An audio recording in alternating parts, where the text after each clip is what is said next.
And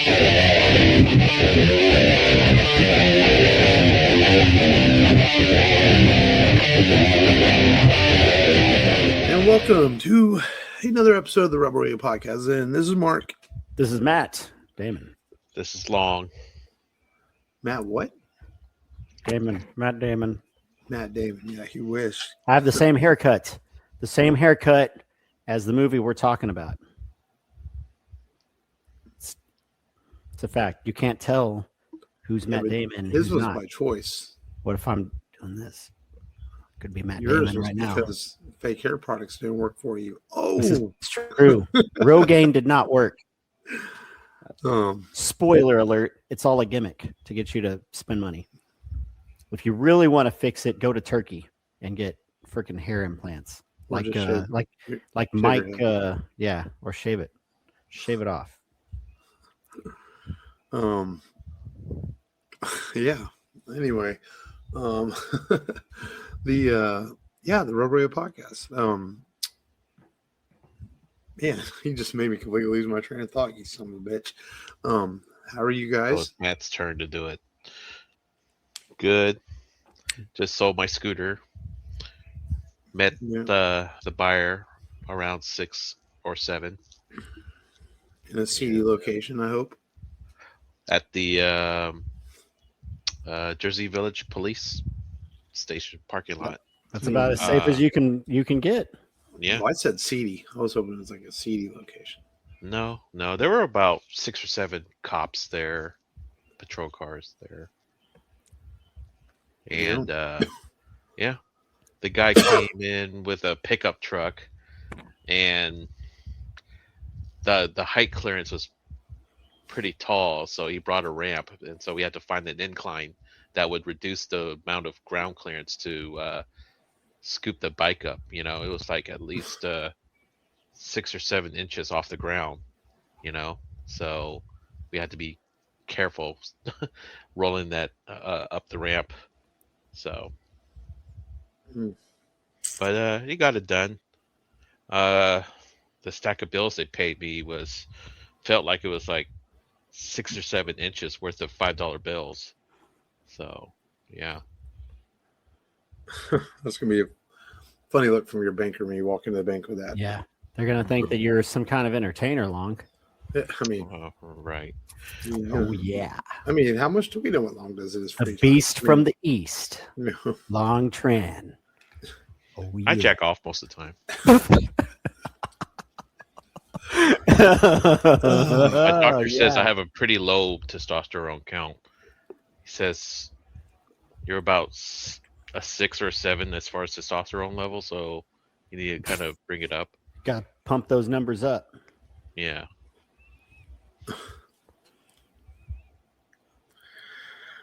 Oh geez. Okay. Yeah, Show so us I'm going good too. off the rails. Yeah. Yeah, I'm good too, man. Count on me. That's why you have me, right? Finally got over that little sickness I had last week. That was kind of annoying, but I'm feeling all right. Just had to get back. It kind of lasted 6 or 7 days, right? It started like New Year's Eve, and by Monday I felt better. So not quite 6 days. So I just, You mentioned about it. It felt like it was kind of 6 or 7 days ago. No, it's worn me down for a few days. Yeah. But back in the full swing, working, fun. But that said, man, so it was a good kickoff to the new year with getting back in the podcast swing of things last week, and now another new episode today with a pretty cool movie, I think. Even though I had to watch recaps of this because I didn't have time to watch it, but I've seen it, so we'll power through it here in just a bit, and do all that fun stuff as we continue on, man. Do y'all find yourselves doing the thing every year when you write the date down? You still write down last year's date? I still do that here, 8-9 days in, multiple times, dude. It's like, fuck, man. I have this thing at work where I have to, every time we put in like the end time of something, it calculates minutes, and it's like I kept getting like negative minutes, and I realized I was putting in last year. Oh man, I'm not running backwards. When I went to I do my vendor pull-ups on the side. I went to sign in at a store, and I noticed I'm not the only one. Almost most of the vendors that signed in on that sheet all wrote 25. So that made me feel not as stupid. You went back in time, baby. I know, right? That's right. Well, you average what 6 or 7 vendors a day, or per couple of hours, or something, right? Yeah, 6 or 7 stores a day. Yeah. Yeah. Well, no, this is when I go sign in the store myself when I do my after work job. And I just noticed the sign-in sheet. I don't pay attention to my sign-in thing. Mine's digital now, though, in our stores. So. Oh, okay. Yeah, we have a digital thing now. 6 or 7 years ago, everything went digital. Well, I'm going to slap you for that. Now, that's like 3 slaps already owe you. Long started it.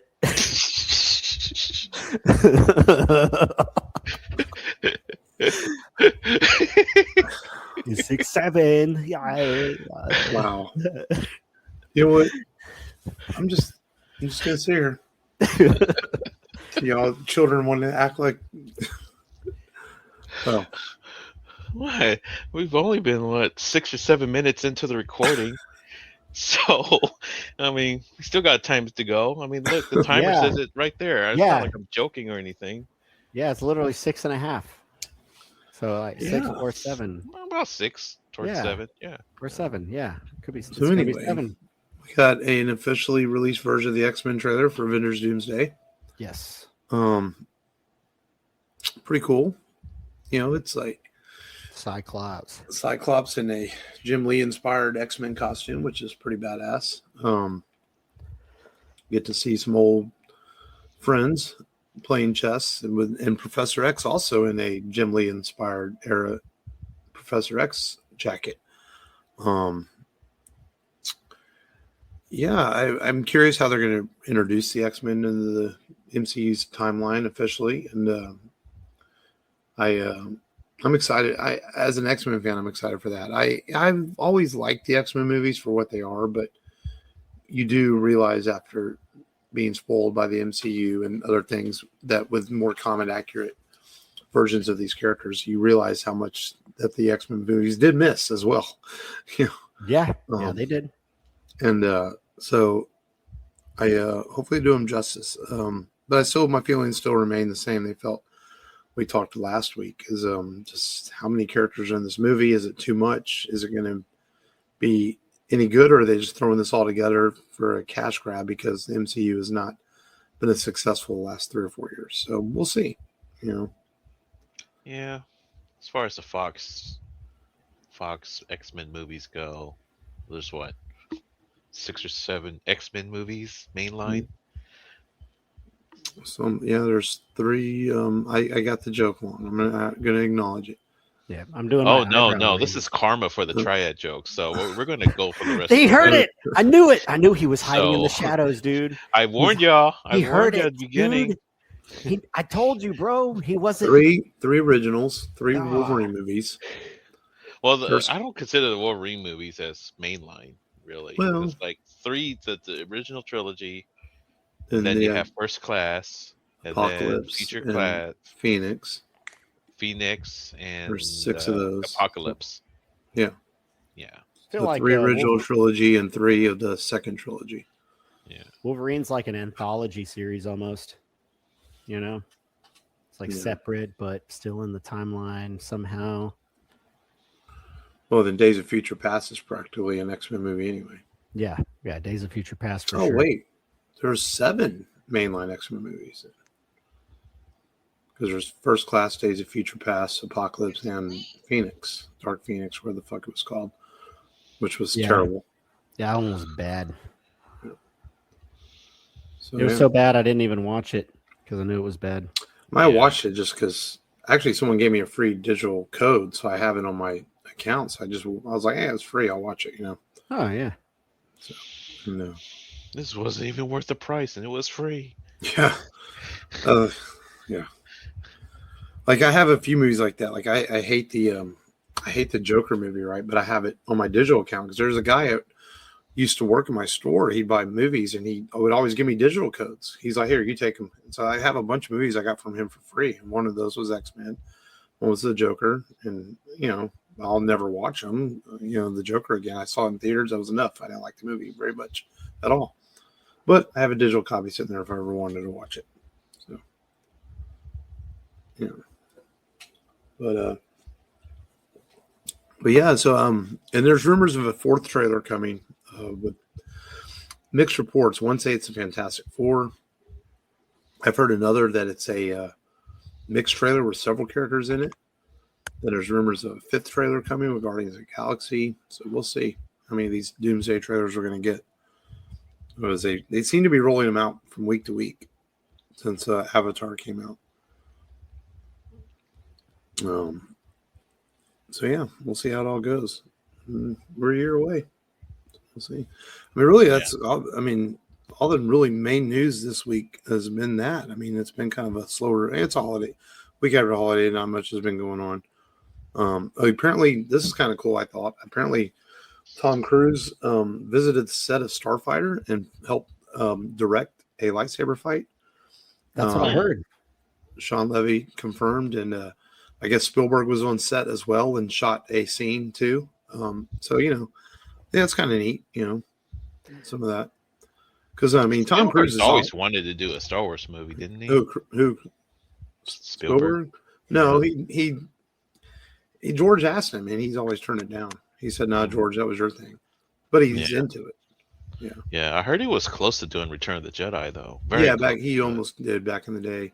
Yeah. And then, and Tom Cruise has always wanted to be he's wanted to be in a Star Wars movie, and it's never worked out scheduling wise. Mm-hmm. So who knows? Cruise could still show up in a Star Wars movie at some point.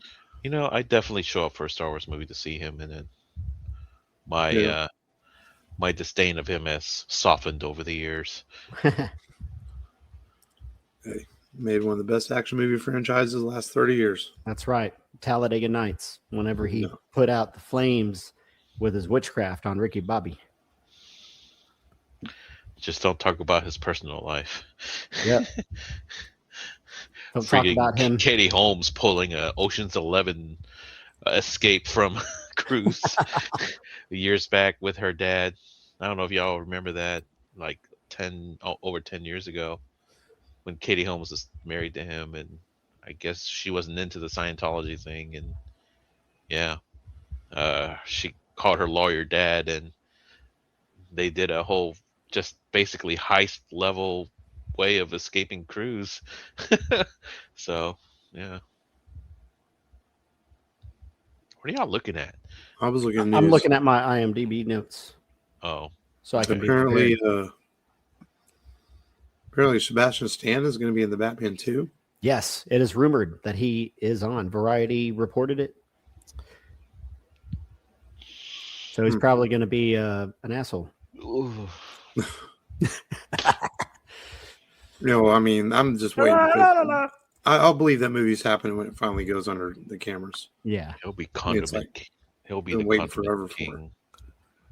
Yeah, Scarlett Johansson probably going to be Black Canary. Sebastian Stan, maybe Green Arrow. Other than that, slow news week. Yeah. Comic book news, things like that. The internet was blowing up about a possible secret episode of Stranger Things, but that's not happening. I heard the ending of Stranger Things was pretty bleh. I heard it's kind of just pedestrian. Someone at work, I haven't finished it yet, but someone at work saw it and they said it's not bad. It's just kind of like, they built it up to this huge thing and they're like, oh, that's it. That's what I kind of heard. Which, come on, man. I'm not surprised. Anything that's so hyped like that. I'm kind of I've already quelled my expectations for it. So like, it began. How can we surprise the audience? He dies of high cholesterol, heart failure. So anyway, I did watch a couple things on Disney Plus this week. We want to get things we watched. I watched the new Tron. Oh yeah, I saw it was streaming. Yeah, man. I don't hate it. I don't understand the hate it God. It's pretty generic. I'm not gonna lie, but it was fine. It does what it's as good as Legacy? Huh? Was it as good as Legacy? I'd maybe give the edge to Legacy just a little bit because Legacy gave us some new stuff that we had not seen. This was kind of more. I wouldn't say it ignores Legacy, but it just there's no real. It's kind of like when you watched Rise of the Beast after watching Bumblebee, you were thinking, okay, they rebooted Transformers and Bumblebee. Rise of the Beast is going to tie more in with it, and it really didn't. That's kind of how this is. You think, they rebooted Tron with Legacy, and this doesn't even really tie in with Legacy. Which was so, but it's still a Tron movie. I'm trying to think. It's special effects. It's great. I was a little bummed being a Nine Inch Nails fan. As good as the soundtrack was when I listened to it, it feels very underused in the movie. That was a little disappointing, but otherwise, the movie itself was fine. I mean, I thought it was some cool concepts, some really neat ideas. I don't know. It may not be anything that's going to be super memorable or anything like that, but if you have Disney Plus, it's worth a watch. I think if you're a fan of the franchise. A lot of people talk about Jared Leto and everything, but I didn't have any problems with him in this movie. In fact, I found Greta Lee a little bit more kind of like uninteresting. It's almost like she was in the movie and she didn't care. Who's Greta Lee? She plays the lead actress in the movie. She's like a TV actor, I believe, and she's in it. She's a Asian actress. How's the soundtrack? Well, that's the thing. Like, I listen to the soundtrack as an album because I'm a Nine Inch Nails fan, and it's great. But in the movie, it felt like a little bit underutilized. But it's not bad. I don't think it's as a Nine Inch Nails album. I think it's very good. As Trent Reznor's musical score, I think Soul is still better as far as the score. But it's good. Great special effects. Visually, the movie's very cool. Some really neat concepts of how they get the programs to come into the real world and stuff like that. Some neat stuff there. But I kind of wish I would have seen theaters, even though it's not great. I think it would have been cool to see on the big screen, just for the effects and stuff. But yeah, I mean, I do feel like it should have tied in a little bit more Legacy. Like, you introduce the stuff at the end with Quara, Olivia Wilde's character, then you just kind of ignore all that. It's kind of like, you could have gotten Garrett Hedlund or Olivia Wilde to come back for something. And then Flynn, of course, you've seen the trailers. It's not really a spoiler to know that Flynn's in the movie. And it is pretty much a serviceable cameo to provide some plot moving forward in the film. It's like, okay, we're going to tie these together by having Flynn come in and do something important, when they didn't have to do it that way. But whatever, I get it. You're tied in with the other films.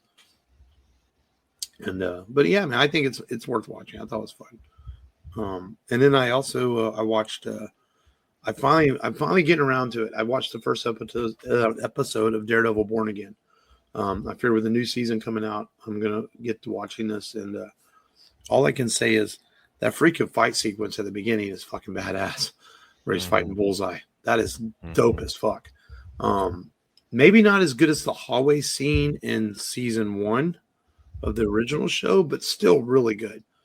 I think my only beef with it, and Matt, you've seen the first season. I didn't really know he was fighting. As cool as it was, until the end of the fight, you're like, well, who the fuck's he fighting, right? You assume it's Bullseye, but you don't really know, because it's all kind of in the dark. Right. So I felt like, that could have been handled a little bit better.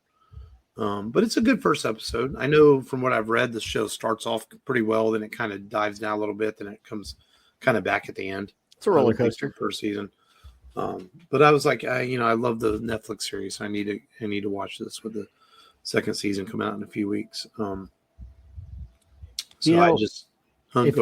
If you like, have you ever watched Law and Order, stuff like that, like courtroom dramas? Yeah. I say almost, it turns into a courtroom drama at one point, and it's kind of like, I don't know, it's not like the Daredevil that you usually see, but it kind of dives into that lawyer action, and I like that. And I really like that stuff. Yeah. I'm with you, Long. And so even though he wasn't kicking ass, like literal ass, he was like, he was defending he defends a vigilante, and I like that stuff. I like that. He was like the superhero Matlock. Yes, the superhero Matlock, dude. Fucking A, yeah. I mean, I've always liked the character of Daredevil quite a bit. I've read a lot of Frank Miller's run. I enjoyed Kevin Smith's run on the book. Yeah. Brian Michael Bendis's run was okay at times, and there are times where it was a little bit too much. But I've always been a big fan of the character, and I don't even hate the Ben Affleck movie, to be honest. There's, it's fine for what we had at that time. I look at that as a different time of Marvel films. So I really like the character, and I still hope he gets his chance on the big screen one day. I don't know if he's going to appear in any of these Avengers films or not, but I'm going to watch it. I just watched the first episode last night or night before, so I haven't had a chance. I watched it Tuesday night. That's what it was, and last night I watched Tron. So I'm definitely going to finish that. So I wait for the second season. And I guess they announced it's funny because they brought this back as a one-off, and now they confirmed it's going to be 3 seasons, but it's not going to run longer than 3 seasons. So I like it when shows commit to that it's going to be 2 or 3 seasons. It's going to tell a story, and that's it, instead of just dragging things on. But yeah, man, it's a couple things I watched this week. So I did have some time to watch something better than I usually do when I'm usually slacking lately. Yeah, I spent most of my time just researching cars and played Diablo 4 and Warframe. Nothing special on my end. Don't know. I did not get to see any anime. Well, I got my birthday coming up, and I need to take care of that soon. I might get a car for my birthday. Who knows? We'll see. That's what they call a big boy purchase. Yeah. Big boy purchase. Something that I'm buying on my terms, and not because it was kind of my VW Golf. I kind of bought because I felt like I was, I walked into a dealership and all of a sudden I came out with a car. It was like I'm not gonna let that happen again. So right. This time I'll have the cards in my hand. So I've been in that situation. The first time I bought that Ford Focus about years ago. Yeah. I was in the same thing. I kind of went in there just to look. Next thing I know, I'm buying a car. Yeah. And then when I went to get another vehicle a few years later, I went in there and I had a completely different attitude, and they tried to do that, sell me something. I don't think it was when I bought the Focus. That's what I wanted. Is when I bought that Mazda Tribute. I walked in there feeling like they forced that car on me. And when I bought that Focus, I made sure that I walked away twice, and they called me back, and then they finally gave me the deal I wanted. So no, I get that. Yeah. Because they're so good at manipulating you. That they make it sound so good, and you realize like it's okay to walk away and get what you want. Yeah, go in there wanting a Corolla, and you come out with a Crown. Yeah, dude, that's such a stressful thing to do. They don't call them dealerships for nothing. Yeah. Mm-hmm. Matt, you watch anything? Check anything out this week? Yeah. So porn. It's gonna be boring. No, not that. So. It's a short week, obviously, for us. I was forced to watch Spider-Man and His Amazing Friends with like the kid version. And I was curious to Sammy the rebooted kid version. Yes. Oh. And it's not as cool as me growing up watching the 90s Spider-Man. Of course, even though, like Mark has pointed out many times before, he never threw a punch. And you know what? I never noticed that growing up, but he did shoot the webs. At least he shot the webs. The old 1980s Spider-Man Amazing Friends is really good. Yeah, that one's good. Because he teamed up with the Fantastic Four during that time. Yeah, X-Men. I really like that one. And anything's better than the live action, of course. Even though it wasn't. Hey man, some of the Nick Hammond live action stuff's not that bad. No, not horrible. Some of it's not good and some of it's not bad. But I'm just thinking the electric guitar on the intro to the 90s cartoon. It was a great Saturday morning cartoon intro, plus, every time it's streamed on TV during the week. But I was just watching it and I was just like, man, this is like Paw Patrol, Spider-Man, not good. And then I watched a chick flick. I'm not going to lie. I watched The Family Stone, and it's got like Rachel McAdams, Claire Danes. And I've actually seen that. Yes. And I was just like, what the fuck's going on in this movie? It's a Christmas movie, isn't it? Yeah. Yeah, it's a Christmas movie, and then everyone's like banging each other. There's a Pearl Jam reference in that movie. That's how I know about it. Yes. Fair enough. But yeah, and then everyone's just like, all right, you're banging, my girlfriend, I'm banging your girlfriend. Let's be a family and have Christmas. And I'm That's not why I watched it, but I did know Pearl Jam. I just know there's a Pearl Jam reference in it. And then the big fight is them like running around like they're playing tag, like bash somebody's head open, man, But I guess, they got over it. And then Claire Danes puts on a ring and she can't get it off. And I'm like, I don't know. Whatever, bro. I'm lost. I shouldn't have watched it. I'm going to make it up by watching Spartan 300, or I'm going to watch Gladiator, and I'm going to rent one of those Gladiator helmets and mow the lawn while I repeat stuff that Russell Crowe says and say stuff like, "Are you not entertained? Are you not entertained?" Just yell at my neighbors, random shit. Or you could just watch the new Tron, something you haven't seen. This is true. I tend to go with the familiar stuff. Tron Ares. In a couple of weeks, the Smashing Machine will be on Max. Oh, hell yeah. I'm all for that.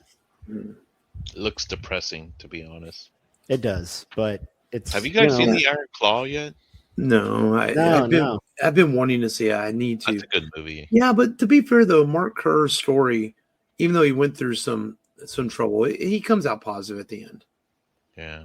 Yeah, so, I mean, Mark Kerr did get through all the bad stuff, and he's doing well now. Yeah. I never even heard of him until that movie. Oh, really? Yeah. Yeah. He's one of the more guys that put UFC on the map.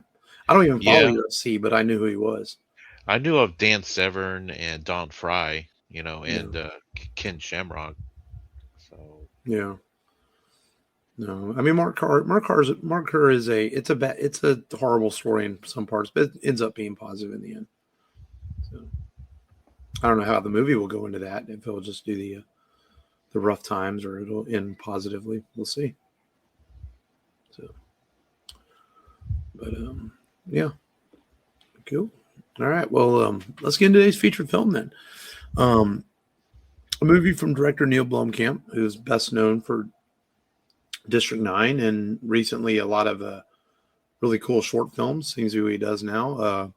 He also made Chappie and this movie. And he's definitely, I think, a visionary director, but just seems to have not, other than his luck with District 9, seems to have not had as much luck in Hollywood. He tried to reboot Aliens, he tried to reboot RoboCop, and he tried to make a sequel to District 9 called District 10, but hasn't had any luck getting that made either. So I don't know what's going on with that, why he doesn't have any love in Hollywood, but he's made a few films that are, I think, each uniquely unique, all three of his major films, but also, unfortunately, maybe not as good as District 9, especially Chappie. I think Elysium, the one we're doing today, is maybe not talked about enough. I can see the problems with this as to why people don't like it, but I also think there's enough cool stuff in this to look past that. And Matt, since it's a first time watch for you, man, you go ahead and give it a summary. Yeah, man. So the year is 2154. The Earth is a overpopulated cesspool of bacteria and humans, and there's this eye in the sky. It's a beautiful place that they call Elysium, where all the beautiful things happen.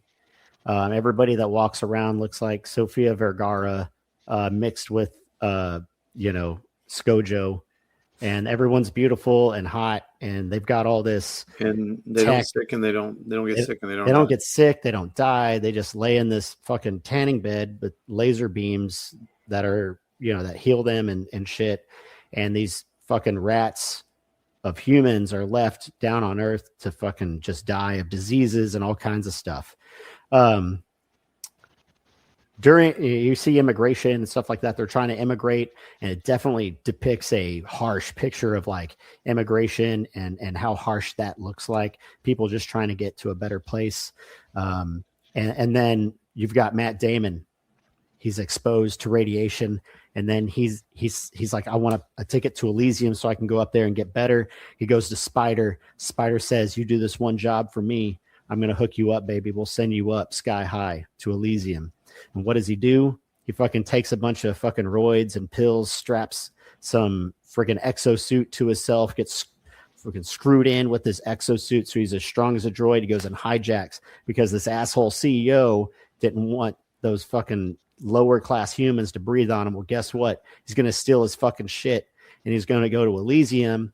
But then he runs into this cyborg looking dude. I think he's from District 9. Yeah. Yeah. The guy from District 9 that merges with the alien tech. And he's got a weird name. It's hard to say his real name. Yeah. And he's like some rapist dude. Fuck him.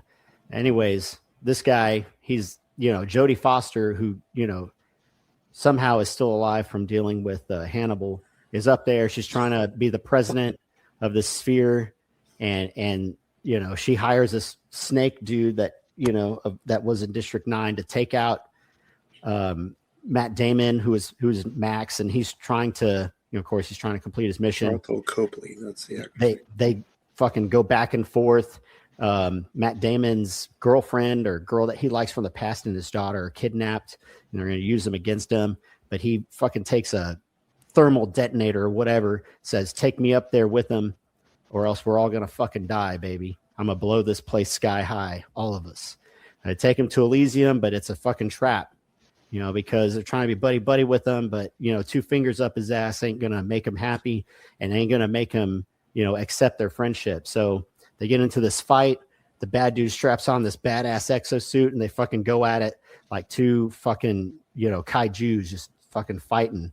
And then Matt Damon rips his spine out like we're in some Mortal Kombat movie. And then Spider, who's been up there with them, hacks into the system, resets it, and gives everybody the care they need. Everybody's equal. Boom. That's the fucking movie, baby. Matt Damon fucks some shit up. He dies. He saves the girl. He saves the kid. Everything's right in the world. Good job, Pat. Thank you. You're fucking welcome. I give it a 6 or 7. First off,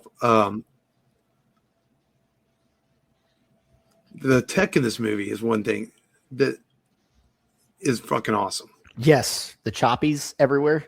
Yeah, that's one thing that Blomkamp, and we saw it in District 9, and we see it in Chappie, is like he has an eye for. You can tell he's one of us. He grew up watching 50s and 60s and 70s science fiction movies of what the future could look like. He played BattleTech and games like that as what things could look like in the future. And he uses that eye to put this on screen as what his vision of the future could be. And at times it's bleak, but, that's the way he sees the future. And, but it's also freaking awesome on the screen to see his vision come to life on with his ideas. As far as the story of this movie goes, there's a lot of, I don't know, what would you say, neopolitical ideas in this of how the world could be one day. Yeah. Where the rich run the world and the poor don't. And he takes those ideas, but he puts hope into it by having Hero and Matt Damon's character, who's not really a good person at the beginning of this movie. He's a former criminal. Right. But he finds, right. But he finds his soul in him and decides to do the right thing and save the people of Earth to all be part of Elysium. So a lot of classic science fiction ideas in this film. The problem in the movie is and I watched a couple reaction videos of this, and they talk about how many times Matt Damon is dying or almost dead in this movie, and he keeps somehow surviving. Which is so it drives the plot forward a bit too much, where it's to the point, all right, really? Is this guy some sort of Superman? Because he's almost dead like 6 times in this movie, and he somehow keeps going. But hey, it's a science fiction action film. Mm-hmm. Arnold Schwarzenegger did it in the 80s. He would almost be dead like 10 times, and he would survive. So why can't Matt Damon be Arnold Schwarzenegger? That would be cool. So for a first time watch, Matt, what do you think? Like you said, I like the tech. I like it's the the bad guy turned hero. The bad guy who's at the end of his rope. He's got to take these pills because his boss was a fucking asshole and told him to crawl in there, which I work in production. That's fucked up, dude. As soon as he moved that pallet, he gets radiation poisoning and his insides are gonna. And the big boss is played by William Fisher. Yeah, I guess he, after dying in that mob boss of a bank, protecting it from the Joker, he became a high class CEO with a USB port behind his ear, and it's kind of funny how Matt just gives an explanation but doesn't still answer the question. This is true. But anyway, did you like it or not? I fucking love this movie, dude. Okay, I'm watching it. All right. And I'm like, now I'm you can do the why. Yeah. And I'm going through this thing. Matt Damon, he's, a poor man's Superman, I guess. And he's trying to save the world, literally the world, not the one up in the sky, where all these fucking not fat, but skinny, beautiful, people live. And he's trying to do good to this woman that he grew up with and her daughter. And you've got sci-fi elements in it. You've got freaking Batman level tech explosives. And I was like, bad dude is throwing the discs and they're attaching to people. It reminds me of the Doomsday animated film where Batman throws the same looking things on Doomsday. And I'm like, oh, tell me it explodes. And it explodes and the guy fucking goes everywhere. Like he was put in a microwave and just explodes. And I love the violence. I love the gore. I love the sci-fi. I like the political aspect of it, the human nature of it. Just trying to do the best that you can do and give that life to your family.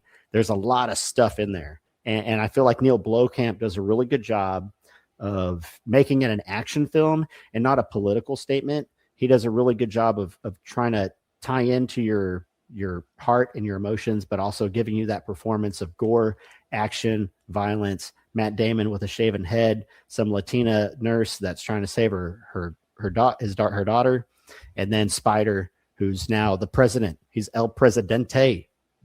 It's awesome. I love it. Oh, that's cool. Long, what do you think about Elysium? I remember that when I saw this movie in the theaters when it released. Didn't know what to expect from it. I thought Jodie Foster was really good in the film. You don't really see her in science fiction movies at all, going up to it.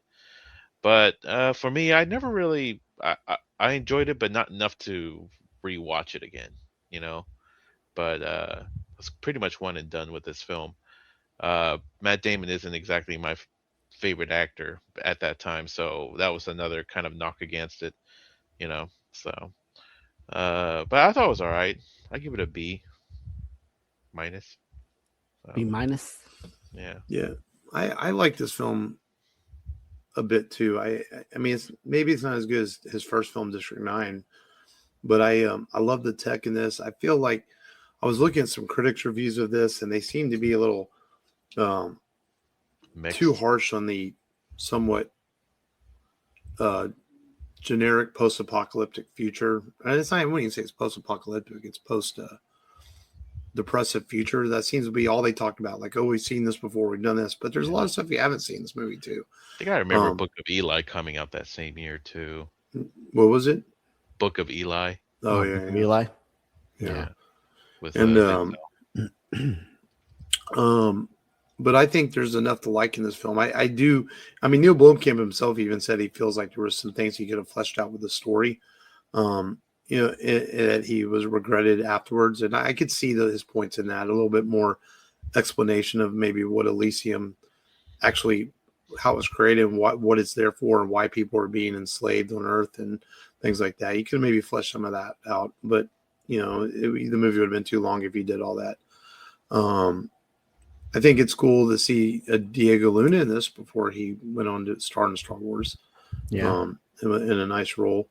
Unfortunately, he never makes it to Elysium because he gets killed in the fight on Earth, right? Yeah. Damon's about to die, and then Diego Luna unloads on unloads on the mercenary, and then he gets stabbed with a katana or wakizashi, whatever blade that is. Yeah. I'm trying to remember some other things to recall this movie. Yeah, I just think it's a shame when I watch it. I think the biggest thing watching this is like I watched Neil Blomkamp's direction, and we talked about this before. It's like, why has he not had a chance to do more in Hollywood? You know, because District 9 was very successful, was Oscar nominated, and then I think this was relatively successful. Let me see if I got box office numbers. Yeah, I mean 300 million worldwide. So it did okay. And then he went on to make Chappie, which I honestly didn't like Chappie. Out of his 3 movies, I didn't care for it. It was just too bogged down in nonsense. Yeah. Too ghetto. Yeah, but I liked this, and I liked District 9, and I was really, like I said, I was really curious what his RoboCop Returns would have been. But maybe one day he'll get back to making a theatrical film. I wonder if it's got anything on here right now, what he's working on. Let's see. Neil Blomkamp. Upcoming projects. It just says in development, District 10, in development, The Inferno, in development, Starship Troopers. Huh. Really? Starship Troopers. Oh, he did direct Gran Turismo. That's right. But I think he did that as a studio movie. It's obviously not your typical Blomkamp film. Mostly he's done short movie. He did a movie called Demonic. Not very good ratings. So, yeah. A lot of short films. I've seen a few of his short films. Some are pretty wicked. Yeah. And he did a lot of that shit on his home computer, too, which is pretty cool. Did a Halo movie?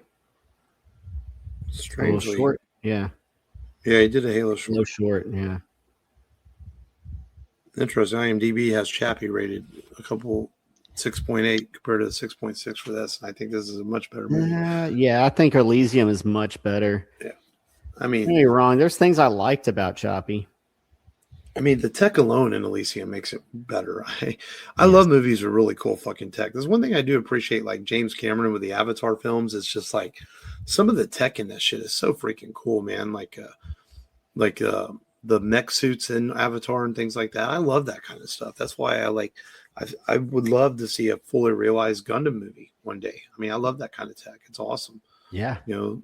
And that's why I like what was the Tom Cruise movie? Oh, Edge of Tomorrow. Edge of Tomorrow. I mean, like the suits they wear in that is freaking awesome. I love that kind of stuff. Yeah. And the going back and forth between the present and the future. Yeah, I mean, I love wild science fiction, man. Just like that.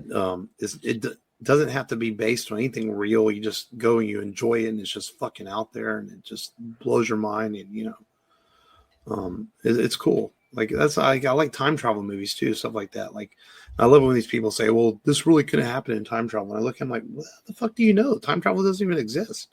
It's a fucking movie. Just enjoy it." Well, as far as we know, there is that picture out there. That guy looks like Matt from the past. Time travel could exist. This is true. Long found it. Hey, that was a good one. But yeah. But I think that's why I like Elysium. It's just pure science fiction, and it just gives us one possible look at a future that could happen, and it's just cool ideas. And Matt Damon, yeah, he's fine in the movie. I'm with you along a bit. He was never one of my favorite actors either. Like I like Matt Damon, like the Bourne movies. He was good in those. But he's never been a guy like that draws me to the theater. I'm like, I got to go see it's a Matt Damon movie. But even though that new Netflix movie with Ben Affleck in him does look kind of cool. Good old cops and robbers movie. That looks pretty good. They've been airing the shit out of it. Anytime you watch a YouTube video, they run the trailer for it. Or maybe it's not. Is it YouTube? Maybe it's when I'm watching Monday Night Raw. Yeah, because it's a Netflix movie. It's like every single commercial during Raw was for that. The Rip. That's what it's called, with Matt Damon and Ben Affleck. So, but yeah, man, I think Elysium is really cool. I think Blomkamp is a visionary director. Hopefully he'll get the right project again one day and make it come back in theaters. I mean, do we want a District 10? I don't know. It's a cool concept. I feel like it's one of those that leave it alone. It is. You know? Because, I mean, not everything needs a sequel. Sometimes just let a special film be what it is. You know? We've seen that too many times where you make a sequel and you're like, yeah, we didn't really need that. So we didn't really need it. Yeah. All right. Well, before we get out of here, next week we brought up Tom Cruise a couple of times in this episode today, and we're going to do a Tom Cruise movie next week. So one that was we kind of flipped this back. It was going to kick off our year last week, but we moved it back a couple of weeks, and that is a movie I know Matt enjoys quite a bit. I actually enjoy this movie. It's fine. Directed by the late great Tony Scott, I do believe, and that is Days of Thunder, the movie in which he met his future wife. Yep. To soon be his ex-wife. But it's the way it goes in Hollywood, you know. So it's a, if you had to pick a Mount Rushmore of racing movies, this movie would certainly be on it. So I'll give it that much credit. And we'll watch it next week. And I'm always down for Robert Duvall on screen. He's one of our great screen actors, and he's in this too. So it'll be a good watch to talk about next week on the show. But until then, rebelradiopodcast.com, as always, is for your Rebel Radio needs, and find us on all apps. And hope your year is starting off well, our listeners out there. And until next time, this has been Mark. This has been Matt. This is Long. Remember, as always, just go there and do it.